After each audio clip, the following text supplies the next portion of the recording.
الحمدللہ والصلاة والسلام علی سیدنا رسول اللہ وعلی آلہ واصحابہ ومن والاه. بسم اللہ الرحمن الرحیم. فلما علم والدہ ابو قحافۃ برحیلہ وکان ما یزال مشرکا جاء الی بیتہ وقال لاسماء.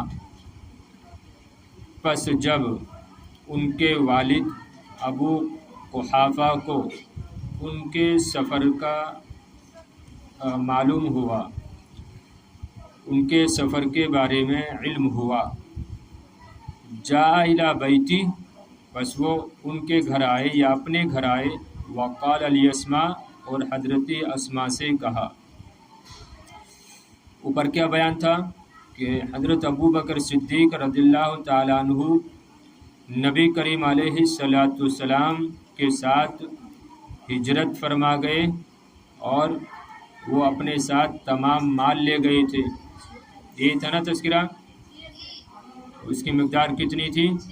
6000 درہم، اور اپنے گھر والوں کے لیے کچھ بھی نہ چھوڑا.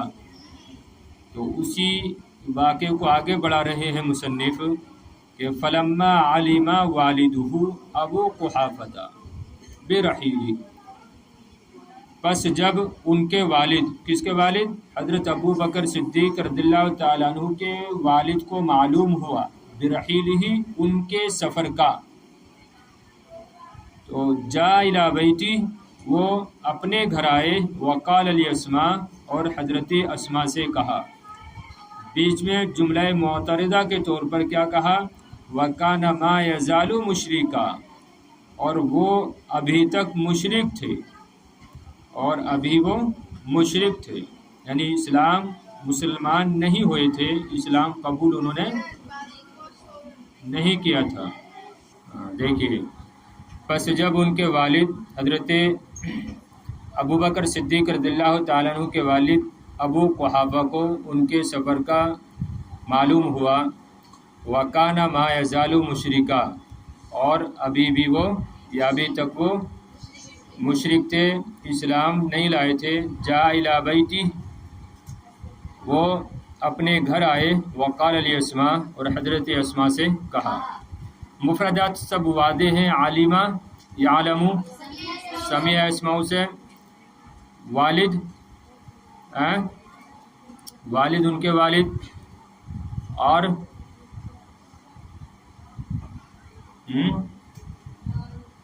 تسنیہ کیا آتی ہے؟ والدان اور والدین. حالت رفیع میں والدان، اور حالت نصب جری میں والدین. ابو قحافۃ، رحیل، رحیل یہ مصدر ہے، ٹھیک ہے، ہاں، سمع اسماء کا مصدر ہے. جاء یجیء، بیت جمع بیوت. چلیے سب واضح ہے. پس جب ان کے والد ابو قحافہ کو معلوم ہوا ان کے سفر کا، رحیل معنی آتا ہے الذہاب، السفر، ذہاب جانا، سفر کرنا، صحیح ہے نا؟ رحیل کا معنی ذہاب ہے کہ ذہاب ہے؟ مصدر کیا ہے ذہابہ کا؟ ذال کے فتح کے ساتھ، الذہاب. بچے کیا بولتے ہیں؟ ذہاب بولتے ہیں، وہ غلط ہے. ہاں، ذال کے فتح کے ساتھ الذہاب. تو رحیل کا معنی آتا ہے الذہاب، السفر، جانا، سفر کرنا. بہرحال آخری مرتبہ دیکھیے، پس جب ان کے والد ابو قحافہ کو ان کے سفر کا، ان کے جانے کا معلوم ہوا، تو وہ اپنے گھر آئے اور حضرت اسماء سے کہا، واللہ انی لاراہ قد فجعکم بمالہ بعد ان فجعکم بنفسہ. باخدا، میں باخدا یقیناً، لاراہ، میرا گمان یہ ہے کہ اس نے تم کو اپنے مال سے صدمہ پہنچا دیا ہے، یا تم کو اپنے مال سے ویسے ہی صدمہ پہنچایا جیسا کہ اس نے اپنے آپ سے صدمہ پہنچایا ہے. فجعہ، اس کا معنی آتا ہے دل دکھانا، تکلیف دینا، صدمہ پہنچانا. فجعہ یفجعو سے، ٹھیک ہے. تو یہاں پر آپ تکلیف دینا بھی لگا سکتے ہیں، دل دکھانا بھی لگا سکتے ہیں، اور صدمہ دینا بھی لگا سکتے ہیں۔ باخدا یقیناً میں سمجھتا ہوں کہ اس نے، کس نے؟ یہ حضرت ابو بکر صدیق کے بارے میں کہہ رہے ہیں کہ یقیناً میں سمجھتا ہوں کہ ابو بکر صدیق نے اپنے مال سے تم کو دھوکہ دیا ہے، بعد اس کے کہ وہ تمہیں اپنے نفس یعنی اپنے آپ سے پہلے ہی دھوکہ دے چکے ہیں۔ اپنے آپ سے کیا مراد ہے؟ یعنی وہ خود تو چلے ہی گئے تم کو چھوڑ کر، خود تو چلے ہی گئے، اپنے آپ کو تمہارے پاس سے لے جا کر انہوں نے تم کو تو دھوکہ دیا ہی ہے، تمہارا جو مال لے گئے اس مال کے ذریعے سے بھی تم کو دھوکہ دیا ہے، تم کو جو ہے تکلیف پہنچائی ہے، تم کو صدمہ دیا ہے، سمجھی نا؟ باخدا یقیناً میں سمجھتا ہوں کہ اس نے تم کو اپنے مال سے صدمہ پہنچایا ہے، بعد اس کے کہ اس نے تم کو اپنی جان سے یا اپنے آپ سے صدمہ پہنچایا ہے۔ فقالت لہو، تو حضرت اسماء نے ان سے کہا، کلا یا ابتی انہ قد ترک لنا مالا کثیرا، ہرگز نہیں اے میرے والد، یقیناً انہوں نے ہمارے لیے بہت سارا مال چھوڑا ہے۔ قد ترک ہے نا، چھوڑا ہے، تو ہرگز نہیں، ایسا نہیں ہے کہ انہوں نے ہم کو ہمارا دل دکھایا ہے یا ہمیں تکلیف دی ہے، بلکہ اے میرے والد یقیناً انہوں نے ہمارے لیے بہت سارا مال چھوڑا ہے۔ ترکا یترکو، اور مال کی جمع اموال آتی ہے۔ ثم اخذت حسن ووضعته في القبة التي كانوا يدعون فيها المال، دیکھیے پھر کیا کیا، ثم اخذت حسن، پھر حضرت اسماء نے کچھ کنکریاں لی، ووضعته في القبة التي كانوا يدعون فيها المال، اور ان کنکریوں کو اس طاق میں رکھا کہ جس میں وہ اپنا مال رکھتی تھی، جس میں وہ مال رکھتی تھی۔ تو اخذا یاخذو نصر انصرو سے، اخذت واحد مؤنث غائب کا صیغہ ہے، حسن یہ واحد کے جمع ہے، حسن یہ جمع ہے، حسن جمع ہے، اور ایک جمع حسیات بھی آتی ہے، اور ایک جمع حسیین بھی آتی ہے۔ واحد کیا ہے؟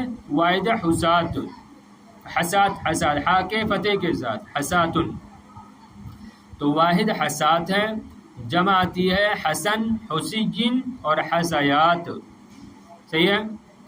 ووضعته، وضع یضع، واحد مؤنث غائب کا صیغہ، القوہ، القوہ تو مانے طاق، جمع کوا اور قون اور قوات، تین جمع آتی ہیں اس کی بھی۔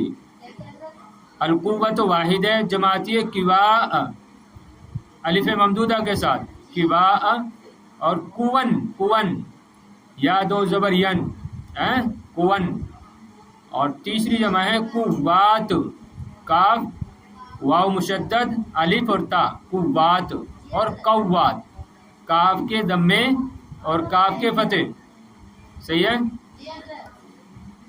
تو القوۃ واحد ہے، معنی تھا اس کا طاق، اور جمع ہے اس کی کوا، قون اور قوات، قوات۔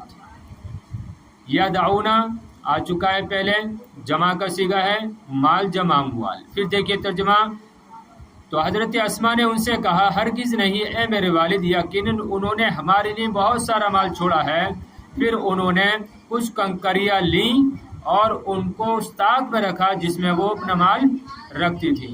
وَأَلْقَتْ عَلَيْهِ ثَوْبًا، اور انہوں نے اس پر ایک کپڑے کو ڈال دیا، القت علیہ ثوبا، اور انہوں نے اس پر ایک کپڑے کو ڈال دیا۔ ثم اخذت بید جدھا، پھر اپنے دادا کے ہاتھ کو لیا، وکان مکفوف البصر، اور وہ کیا تھے؟ نابینا تھے، مکفوف البصر یعنی نابینا، اور وہ نابینا تھے۔ وقالت، اور کہا، یعنی یہ جملہ معترضہ کے طور پر لے آئے ہیں، وکان مکفوف البصر، اصل میں تھا ثم اخذت بید جدھا وقالت، صحیح ہے نا؟ جیسے پیچھے آیا تھا وما زالا وما کانا وکانا ما یزال مشرکا، تو یہ جملہ معترضہ اس کو کہا جاتا ہے، اس کا تعلق نہ پیچھے سے ہوتا ہے نہ آگے سے ہوتا ہے نا؟ جیسے رضی اللہ عنہ رحمۃ اللہ علیہ پڑھا نا آپ نے، ان کو جملہ معترضہ کہا جاتا ہے۔ تو پھر دیکھیے ترجمہ، ثم اخذت بید جدھا، پھر انہوں نے اپنے دادا کے ہاتھ کو لیا، وقالت اور کہا، یا ابتی اے میرے والد، انظر دیکھیے، کم ترک لنا من المال، کہ انہوں نے ہمارے لیے کتنا مال چھوڑا ہے۔ فوضع یدہ علیہ، پس انہوں نے اپنا ہاتھ اس یعنی اس طاق پر رکھا، اس مال پر رکھا، وقال اور کہا، لا باس کوئی بات نہیں، اذا کان ترک لکم ھذا کلہ فقد احسنا، تو انہوں نے کہا کہ کوئی بات نہیں، اگر انہوں نے تمہارے لیے یہ سارا مال چھوڑا ہے، فقد احسنا، تو اس نے اچھا کیا، تو اس نے اچھا کیا۔ لا باس یعنی کوئی حرج نہیں ہے، کہتے ہیں نا لا باس علیک، لا باس علیکا، تو یعنی کوئی بات نہیں ہے۔ اذا کان ترک لکم ھذا یعنی ھذا المال، کہ اگر اس نے تمہارے لیے یہ مال چھوڑا ہے، کلہ سب کا سب، یعنی یہ سارا مال تمہارے لیے چھوڑا ہے، فقد احسنا، تو اس نے اچھا کیا، احسنا اس نے اچھا کیا۔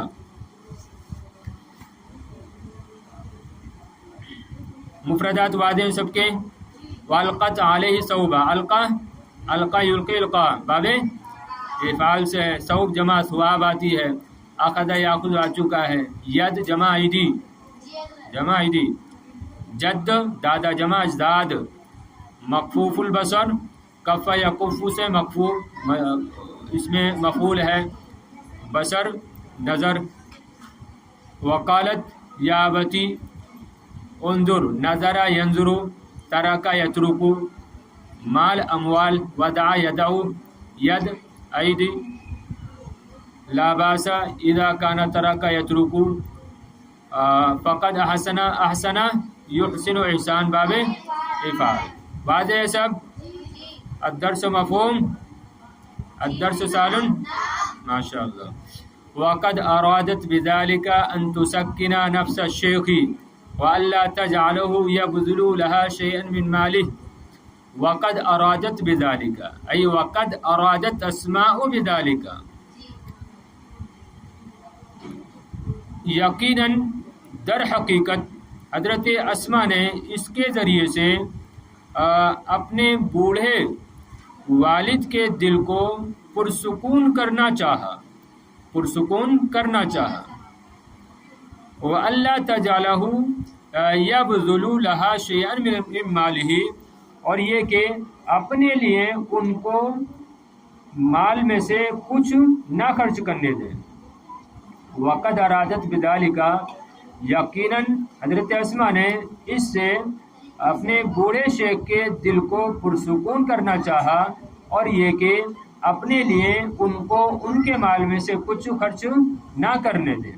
وَأَلَّا تَجْعَلَهُ يَبْذُلُ لَهَا، یبذل لها یعنی نیچے دیا یعطیہا، اس میں کیا ہوتا ہے ان لا نون کلام سے بدلتے ہیں، لام کلام میں ادغام کر دیتے ہیں، اور یہ عمل کرتا ہے ما بعد میں، تو دیکھو تجعلہ نہیں کہیں گے، کیا کہیں گے؟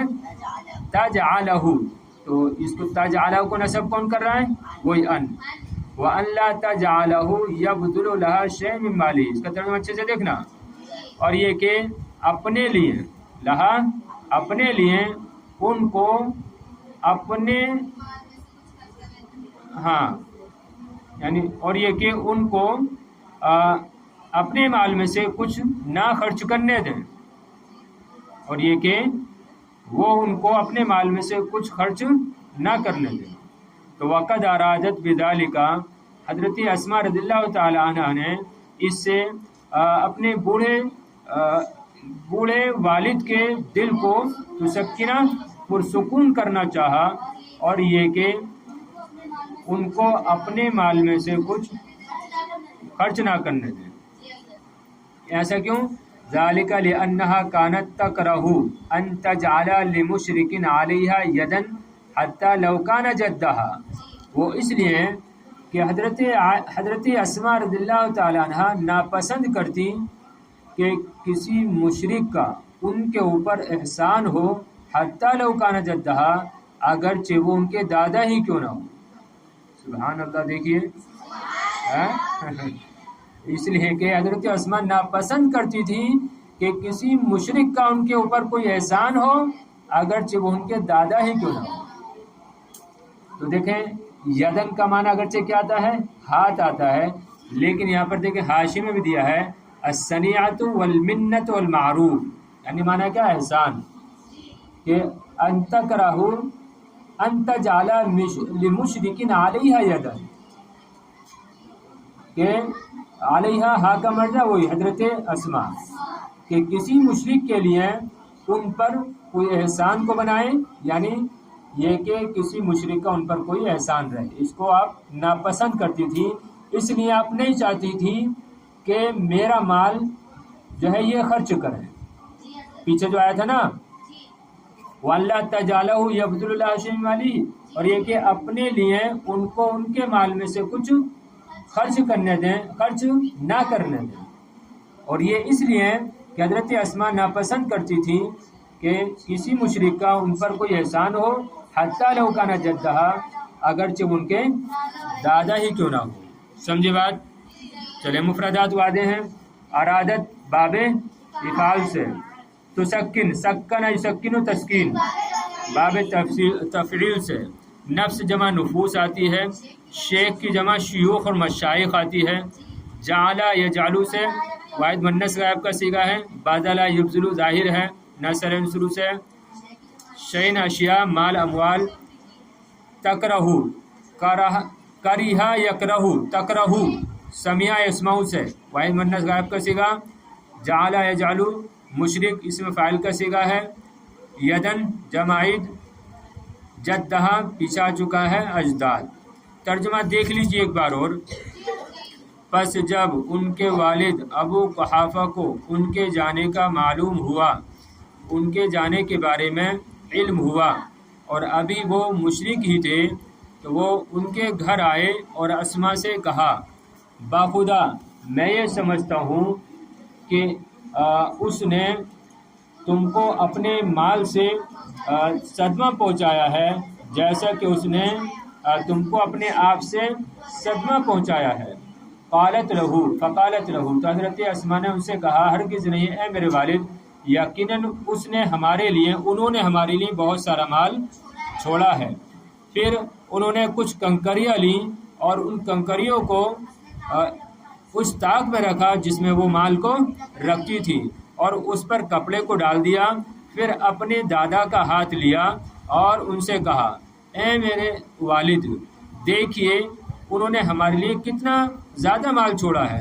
فوضع یدہ علیہ وقال، پس ان کے دادا نے اس مال پر اپنا ہاتھ رکھا اور کہا لا باسا، کوئی بات نہیں، اگر اذا کا کے معنی لگائیں گے اگر اس نے تمہارے لیے یہ سارا مال چھوڑا ہے فقد احسنا، تو اس نے اچھا کیا۔ اور حضرت اسماء، اور یقیناً قد ہے نا، یقیناً، اور یقیناً حضرت اسماء رضی اللہ تعالی عنہ نے اس سے اپنے بوڑھے والد کے نفس کو پرسکون کرنا چاہا، اور یہ کہ اپنے لیے ان کو اپنے مال میں سے کچھ خرچ نہ کرنے دے۔ یہ اس لیے کہ حضرت اسماء ناپسند کرتی تھی کہ کسی مشرک کا ان پر کوئی احسان ہو، حتی لو کان جدہا، اگرچہ ان کے دادا ہی کیوں نہ ہو۔ چلیے